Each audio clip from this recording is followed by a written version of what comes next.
What's up, guys? I'm Mike from StockedUp, and welcome back to the Stocks with Mike and Tom show. In this episode, we're going to be going over all of the important news from the market today, and we actually had a lot of important news. And at the end of the video, we're going to be going over all of our plays that we're looking at for the rest of this week. And I just want to say right before we start the video, thank you guys so much for all the comments on the previous videos.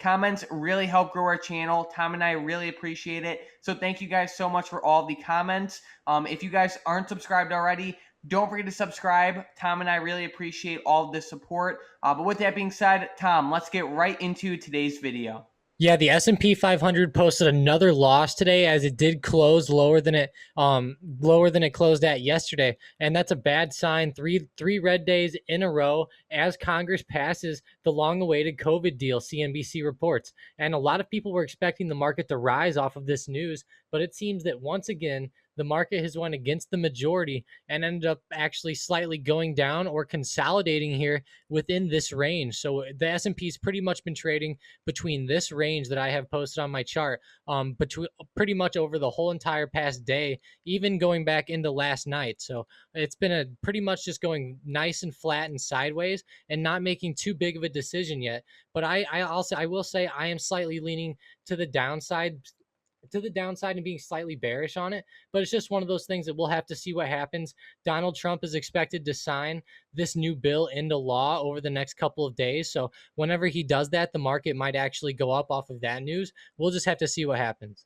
Gotcha. And one thing to keep in mind is, the VIX didn't soar today, but it is still extended to the upside. So that is one thing to keep in mind. It had a huge run up yesterday, especially in pre-market, but it's still kind of holding its levels, which shows options prices are still, they're trending upwards, which historically is a bearish indication. So Tom, tell us more about this, what's going on with Congress. Yeah, Congress right now, it was pretty crazy. They took them quite a few days to actually get this bill passed. They ended up passing it last night. There was only 6 people, I believe, who voted against it. So it pretty much passed with an overwhelming majority. And the thing is that it's not really going to be into law until Donald Trump signs it. And then Treasury Secretary Steve Mnuchin told CNBC on Monday that Americans could receive their checks within a matter of days, and Americans are going to get $600 checks. So it's not too good. It's not too bad. I know a lot of people still wanted the $1,200 that they got last time, but hey, at least we got $600. So at least there's something going out there. And I think a lot of people might put that back into the markets, and this might fuel the markets kind of like it did last winter. But we'll have to see if like another drop or something happens, or if more cases start coming in with this UK news and stuff. I think it's just a very uncertain time. And while this made the market go up the last time they passed this bill, I'm not sure it's going to do it this time.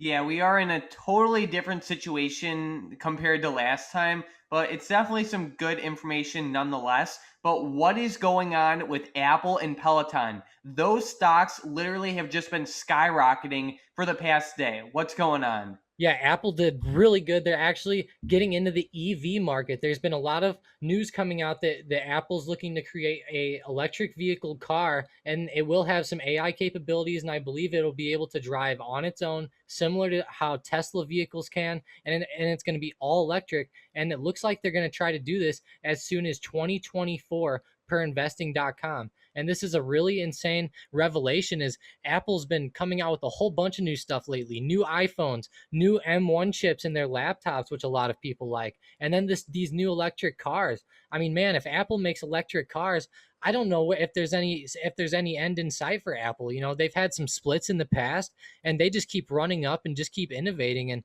man, if they get into the EV sector, that could be huge. Yeah, this is pretty crazy news. Like, I'm kind of surprised about this news, actually. Like, Apple is getting into the electric vehicle market. That's, in my opinion, that's pretty crazy. But the investors sure loved it. It's up about 3% today. It was actually a lot higher, too. So, overall, another good catalyst for Apple. But then what's going on with Peloton? They're up like 11% today.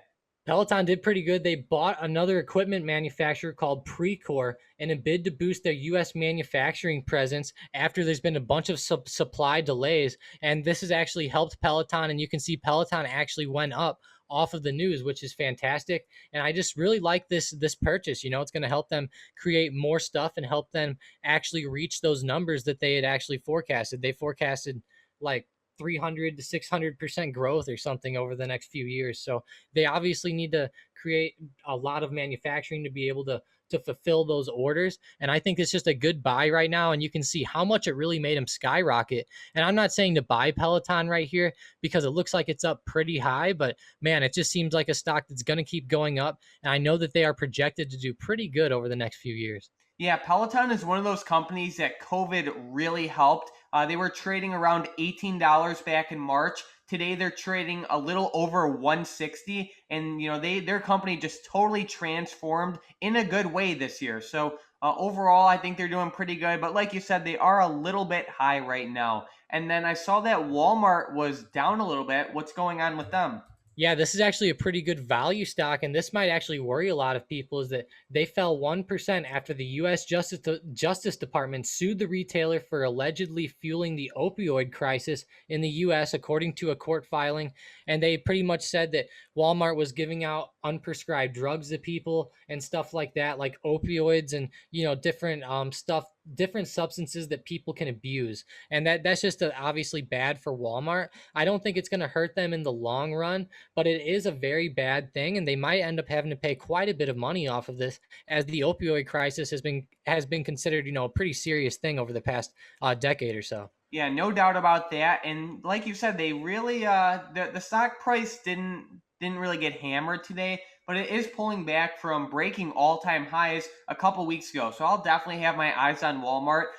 If Walmart does continue to fall, it might present a good buying opportunity for the long term. So I'll definitely be watching Walmart for the next couple of weeks. But let's get right into our Discord member of the day. Today's member of the day is Harsh SM. So this person is extremely positive, always helps other members, and just overall a great asset to the community. So Tom and I just wanted to give a huge shout out to Harsh SM. Thank you so much for all your positivity and for helping other members. But now let's get right into the momentum plays for tomorrow. With the first one, we have BLNK. So this stock popped about 29% today, broke all-time highs. There's a ton of hype around it. Tom, what levels should we be watching? Make them break the $49 level. And this is a pretty overhyped stock, like you said. So watch for them to keep running up. And if they do, they might have that pre-market run, and watch for a potential pullback just because it's up so much. So just be a little careful with it. But I think that if it breaks 49, it would be awesome.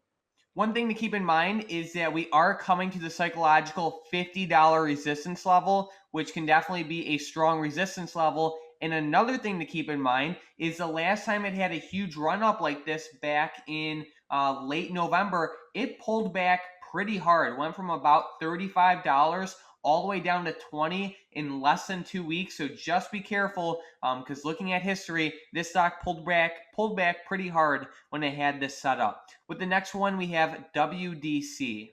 WDC, go ahead and make them actually fall below 49.50 to the downside. All right, and then we have Pins. Pinterest, yep, make them go ahead and pop above 72.50.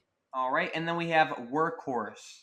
WKHS, make them go ahead and hit above 23.50. All right, well, we are eyeing BLNK, Pins, in Workhorse, potentially to the upside for a momentum play, and we are eyeing WDC potentially to the downside for a momentum play. So these are just quick day trades, only if they break the levels Tom listed. But let's get right into the unusual options activity for the rest of this week. We are looking at the Apple 135 strike call options that expire Thursday, December 24th. There was about $19.3 million put into this play today. Looking at Apple, it's kind of confusing. They obviously have great news. They had a great candle yesterday, but today's candle was kind of mixed. It was a doji. In the beginning of the day, it had a lot of momentum, right? But towards the end of the day, it just kind of consolidated. So this one's an interesting play, considering that they are shorting the 135 calls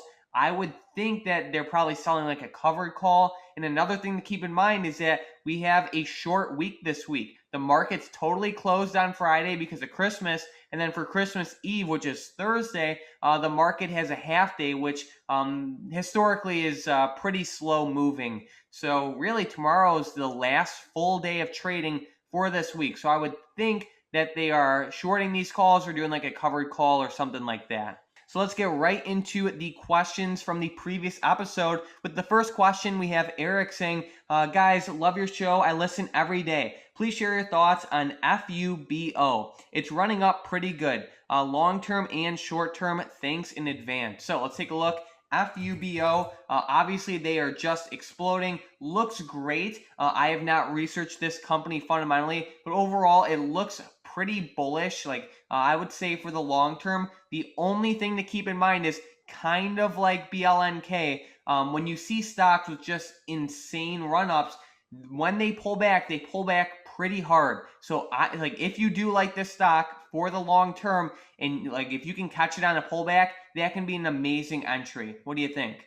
Yeah, this stock is actually a sports streaming app stock. So like it pretty much, that allows you to like stream sports like to your TV or to your phone and stuff like that, like soccer. I think it's bigger in like European countries and like Mexico maybe, but it looks like it's really running up. But yeah, I would definitely be careful of it. Somebody actually asked me about this yesterday whenever it was around $50, and I didn't think it was going to hit 62 today. I can tell you that. Well, it went up another 25%.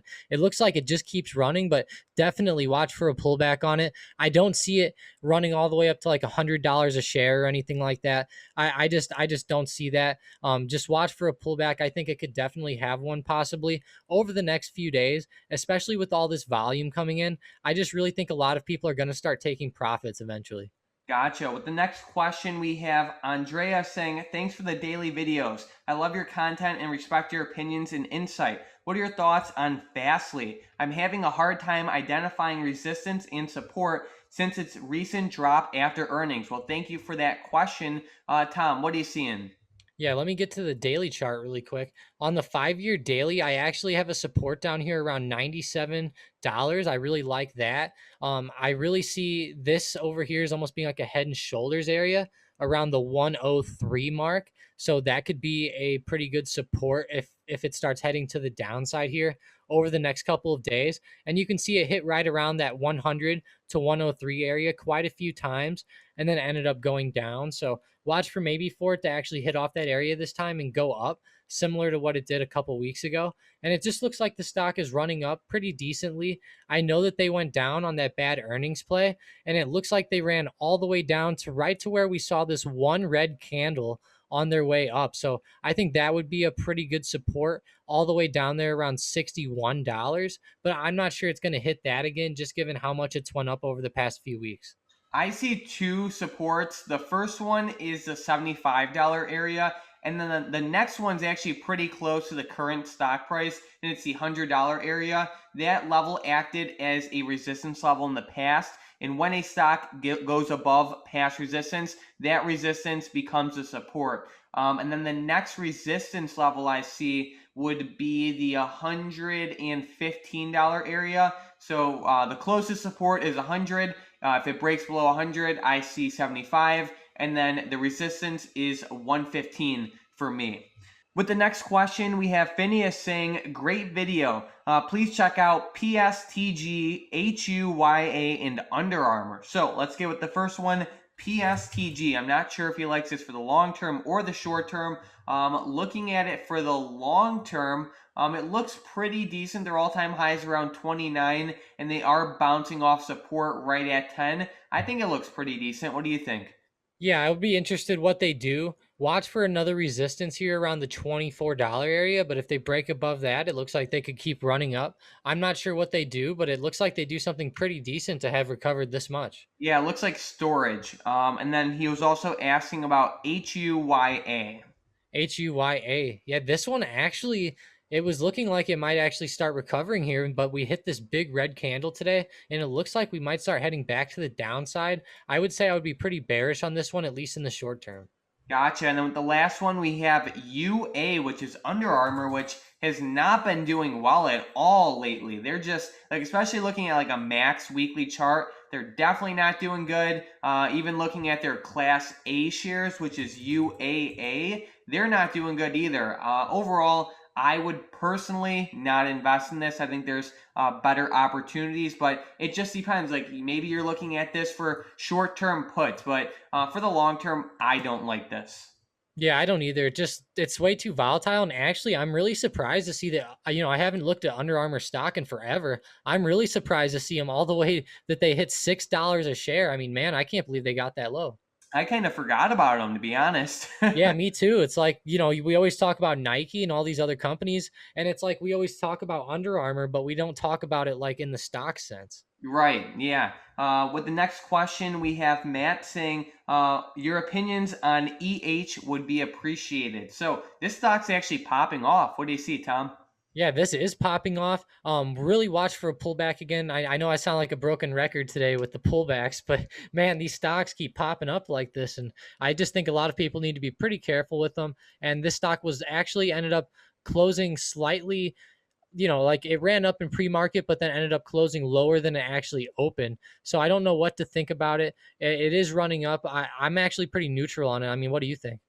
Yeah, it looks decent. It's in a hard place right now. I think a lot of it depends on his intended time frame. So, for example, if he plans on holding this for like the next 5 years, I think it's fine to get in right now. But if this is going to be like any type of short term trade, personally, I don't think it's worth the risk. It has weird candles and it's just not one of those like A+ setups, especially with today how it tried to run up and then it came back down.